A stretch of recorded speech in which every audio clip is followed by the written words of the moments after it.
Welcome, everyone.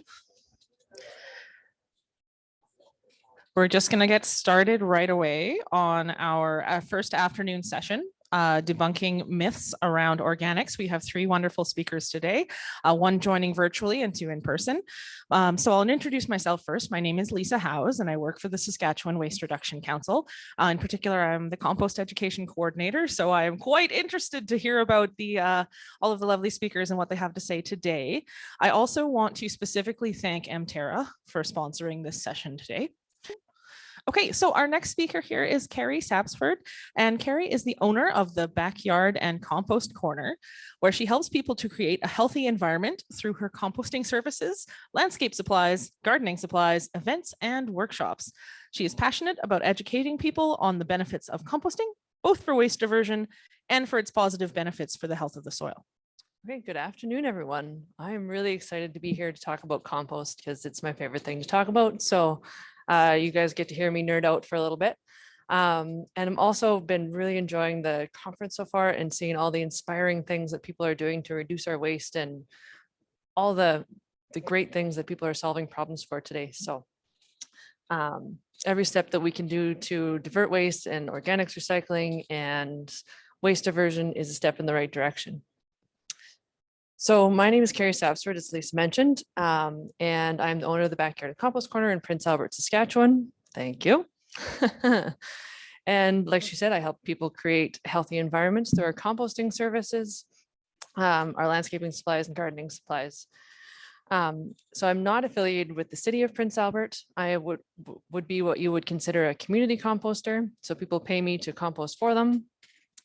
And it may seem like a bit of an odd thing to do here in Saskatchewan, but I am part of a growing community of community composters around the world. This is something that's done all over the United States, all over Europe, and starting to get a few more in Canada here. So you might also be thinking, that's an odd career choice to be picking up the slimiest part of people's garbage. To make into compost. And I will admit, that thought has crossed my mind at times. Oh, I pushed the wrong button. Just do it like this. There. But then I dig into the compost pile and it has that nice steam and it's heating up and you can no longer tell what was in there before it all starting to look like dirt, or I taste the first carrot that I dig out of the garden. And I remember why I do what I do. And that is so that I can improve the soil and help us to make the world a better place. So today, my goal in this presentation is not to necessarily show you what has been done or any of the technical data, but more to inspire you to realize or to see and look at composting, organics recycling, and the soil beneath our feet in a different way. So to understand why I'm so passionate about composting and the soil, you have to understand where it all started.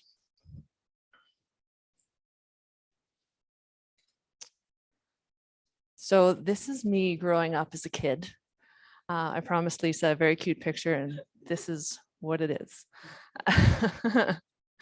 And so on a farm, always in my mom's garden, usually covered in dirt. And I tell people that my career choice came down to the taste of a carrot. And if you have ever tasted my mom's carrots, you'd understand. Because this is a typical harvest for my mom, and they taste the sweetest, most delicious things you've ever tasted. So growing up this way, I had no idea that not everyone had a compost bucket under their sink, or that people didn't have a backyard garden. And I had no idea why the kids in my storybooks always hated their peas and carrots, because those are my favorites. Those are what I stole from the garden when mom wasn't looking. Then I grew up and moved out of my parents' house, went to college, and soon realized that I was the odd one for having the compost bucket under the sink and a garden in the backyard, and that people just threw their scraps in the garbage. I remember the first time trying to throw the banana peel into the garbage and looking over my shoulder, waiting for my mom to yell, "That goes in the compost." So it was a transition that I never really got used to. But it's, so I had to always be composting no matter where I was. Another thing that happened when I grew up or moved out of the house is I had to buy vegetables from the grocery store for the very first time, which I know sheltered childhood, but let's just say they did not taste anything like my mom's carrots.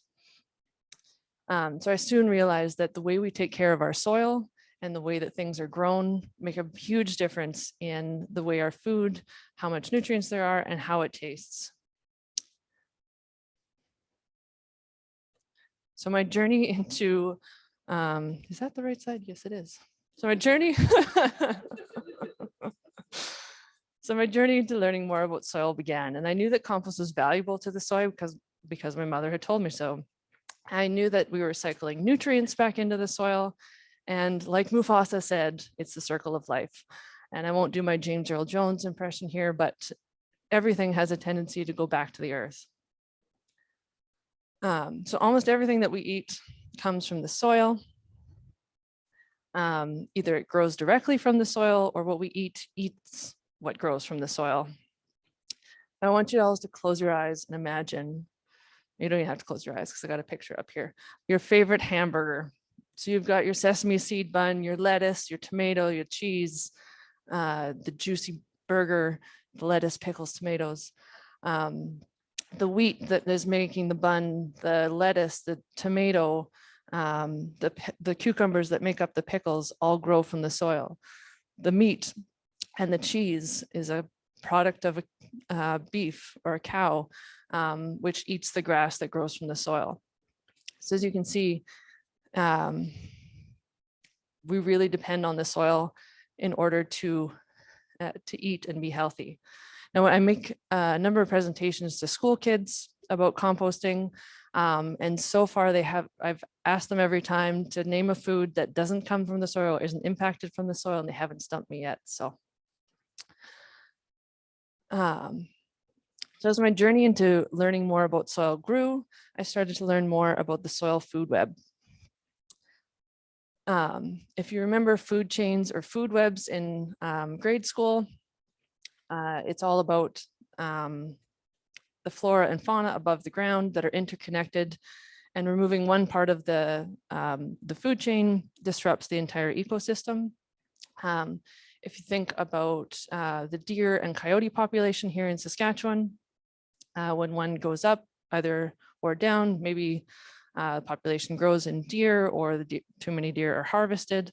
That affects the population of the coyotes because they no longer have the food to eat, which then impacts the environment all around them.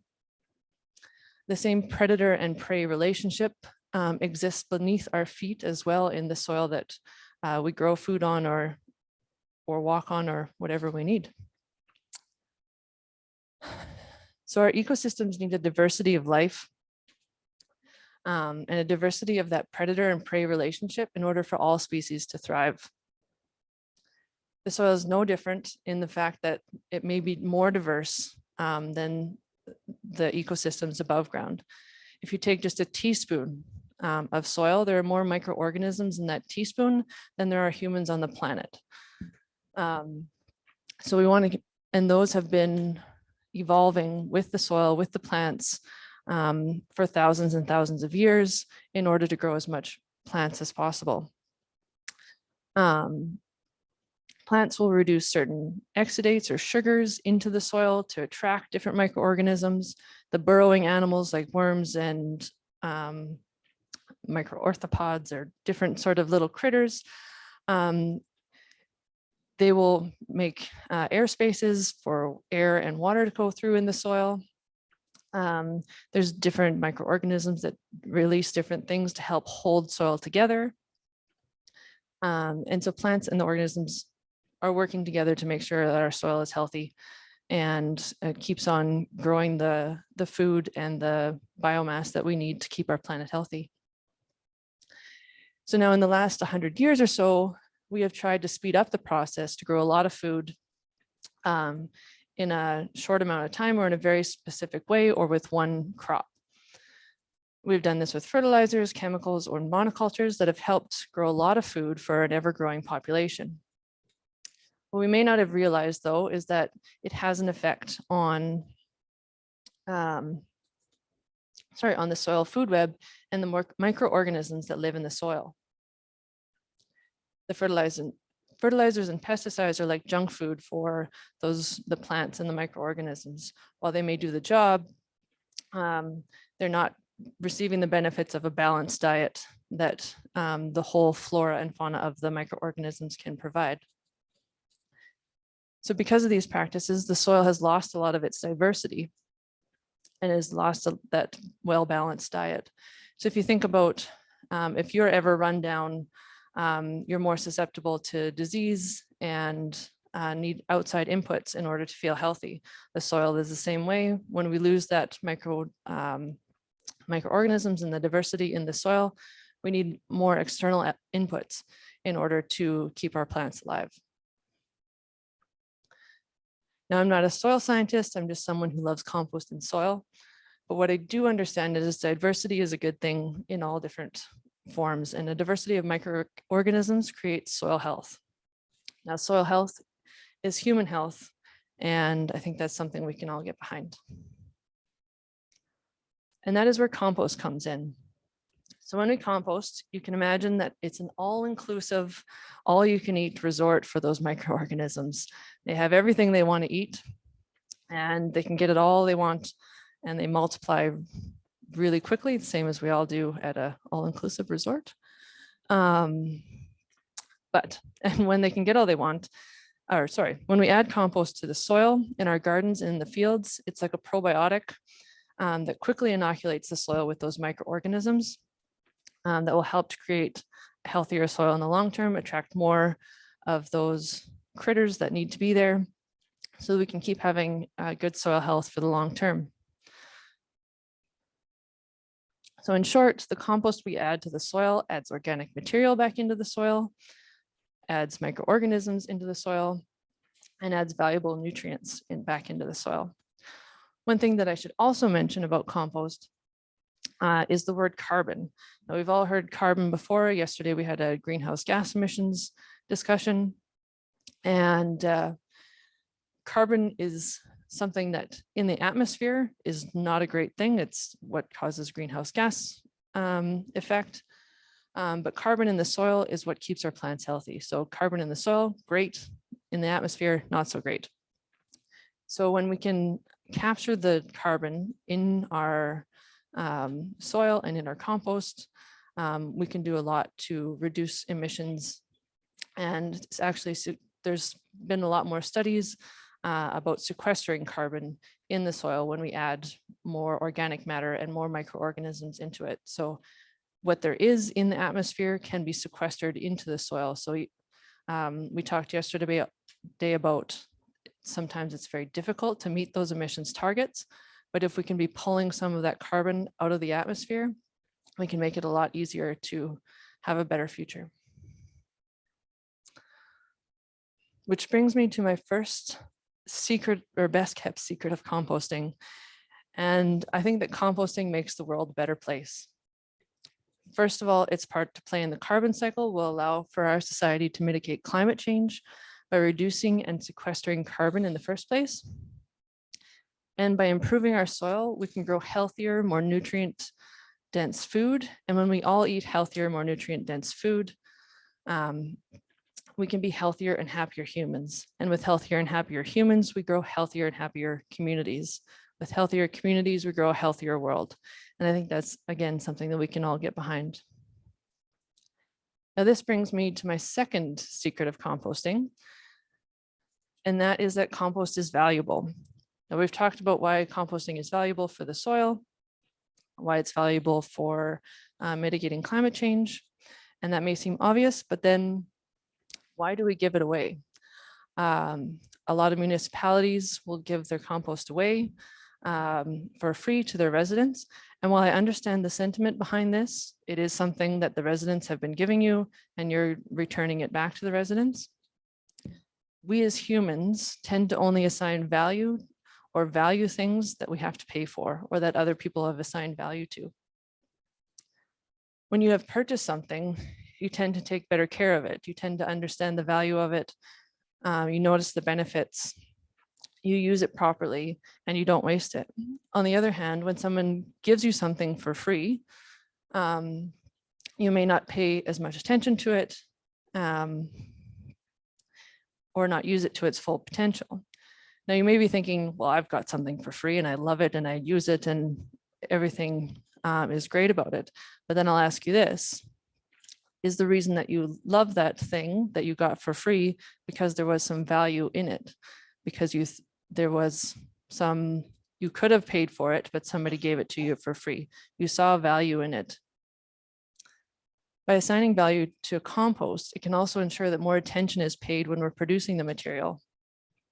When it's something that people will be paying for, you can justify spending a little bit more time making sure it meets temperature requirements, spending a little bit more time making sure that we're reducing the contamination in the compost. Yeah, because you want your customers to keep coming back to buy more and more compost. And that takes me to my third best kept secret, and that is that composting is easy. Organic material has been compost or decomposing ever since the first microorganisms showed up on the planet. So it's been happening for millions of years. Now we can make this as complicated or as easy as we want. It may take long if doing it naturally, just leaving it in a pile, or however that works, may take longer than we want it to, but nature has been, again, decomposing material for a long time. And now I completely understand that composting at a larger scale where you have to meet specific requirements can take a lot of effort to get right and to get it perfect. But for the average citizen, a pile can be made in their backyard, a worm bin under their sink, and they can get the benefit of making their own compost. But I will also ask you this: isn't letting organic waste be returned to the soil with all of its benefits be easier than trying to find ways to get our soil's fertility back, than harvesting and dealing with leachates and excessive nutrients in landfills? So that's why I consider compost to be easy. And then in what I learned from Lisa in my master composting course, browns, greens, water, air, make sure to tell it to everybody. And make sure that people can compost on their own when they have the ability and capability to do that. Now, I'm going to say something that might get me into trouble at a waste reduction conference, but I'm going to say it anyways because I believe it to be true. And that is that composting isn't necessarily about waste reduction. It does that. 40% of what we throw into the landfill is organic material. But I'd like to believe that if we change our mindset from when looking at organic material as a waste product that we have to deal with, to looking at it as a resource that we can manage, the whole game changes. It goes back to our earlier discussion about value in compost. If organic material is one that can be wasted, then it will be. But if we view it as a resource that creates healthier soil and a healthier planet, it changes how you look at it. That banana peel no longer is something that you have to get rid of, but a resource or something valuable that you can turn into a valuable addition to the soil that grows our food and feeds the planet. Now, composting may not be glamorous, but I believe that it will change the world. I think that's it. Thank you very much.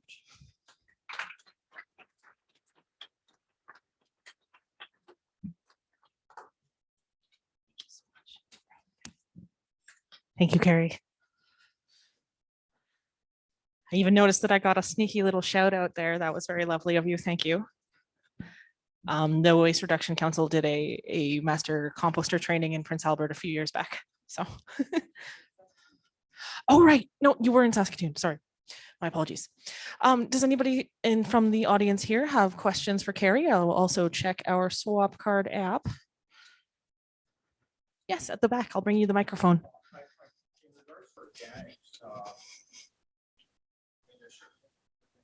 far as you mentioned banana peel, but what would you say would be something you wouldn't be putting in this garage in your house, like a banana peel? Like, are there things that shouldn't be put in there as far as something that would come out of your house?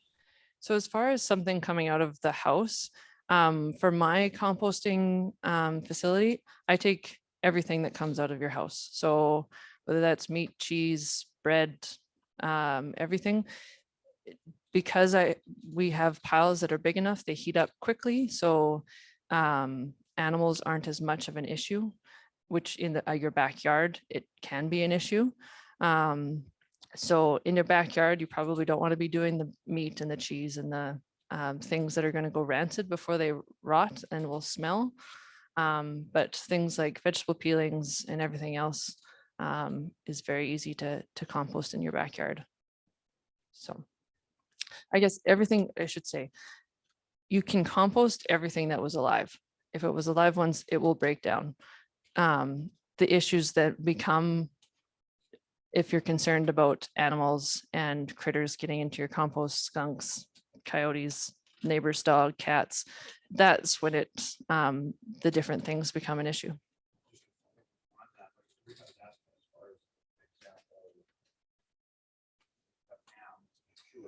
Mhm.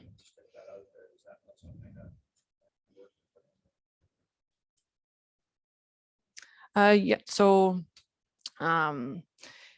the decomposition process in composting decomposes it into its individual elements. So even something that was sprayed with glyphosate or some sort of chemical will break down into its, unless it's a long lasting herbicide, it will break down into its individual components. So it's not an issue. I guess with a cured ham, salt maybe eventually an issue if you've got a lot of them in there, but so far we haven't seen that. What about animal waste? And what about kitty litter often contains clay and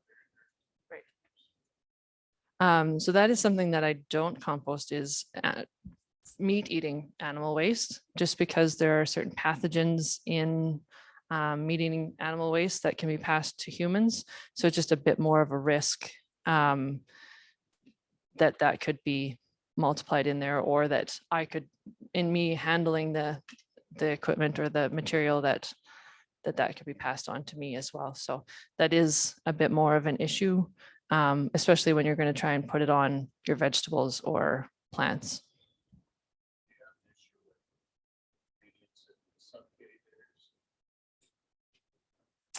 I don't know much about the kitty litters. No. As long as it's clay shouldn't be an issue because it's going back to dirt anyways, but things, I know there's kitty litters that are nylon or plastic, or they look like plastic, and I'm not sure how those work. So.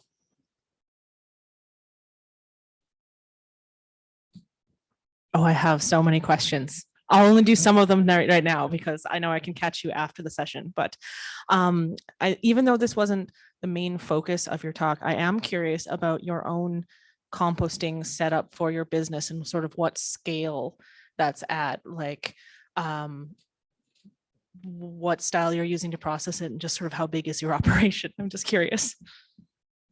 So right now we have we just kind of started doing this at a larger scale last year. So we have about 100 residential clients, ag grocery store, and we're bringing some more on. So we have about 2 to 3 yards a week, and we just pile them up in a windrow and turn it with a skid steer. I get to drive a skid steer every week, so it's fun.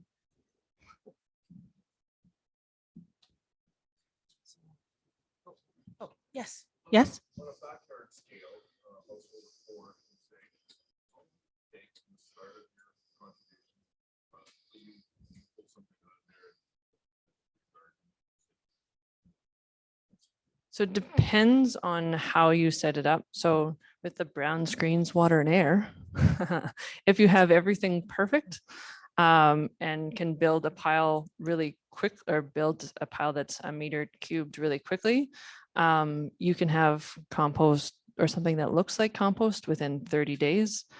But that in your backyard, unless you're really keen, it's probably not going to happen. Usually I would say in about a year, you'll have something that you can work with.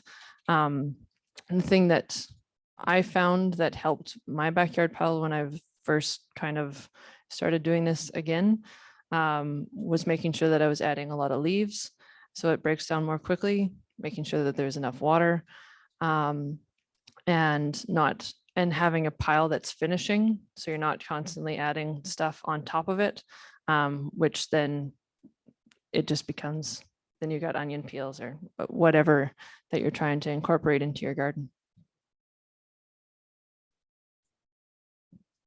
One of your secrets today was that compost is valuable, and the way that interrelates with that we do often find ourselves, especially as municipalities, giving compost away for free. I was curious, when you were beginning your business in Prince Albert, did you have any trouble marketing your pickup service or your finished products to people, or did people already sort of understand that this was something valuable? Like, did you have to convince people of the value of compost? Sometimes, yes. So there's a number of the objections that I get to the service are, why do I have to pay for this? You're making something that you can sell on the other end. With gas prices, I can't, but unless I ask them to pay for it. So, but as far as selling the compost on the other end, people are looking for a good quality compost. So I haven't really had any issue with telling people or showing people that it is valuable.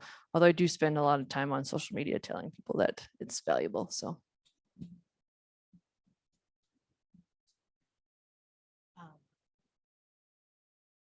I guess I do have one follow-up question to something that was asked before, actually. You mentioned that in the compost that you have, and in compost in general, that is getting up to a high temperature, you found that it doesn't have much trouble processing the more meaty and greasy waste that we normally leave out. So that it hasn't really caused any trouble with animals or smells or anything like that, as long as it's cooking at a high temperature? The first day that the compost gets there, my dog loves it. But so far, I haven't really, in the summertime, I don't have an issue. In the wintertime, we're going to have to figure something out, because I did have a herd of deer that enjoyed the compost for most of the winter, but they didn't have a lot to eat this winter, so I don't feel bad. Any last questions from the audience? Thank you so much, Carrie. I really appreciate it.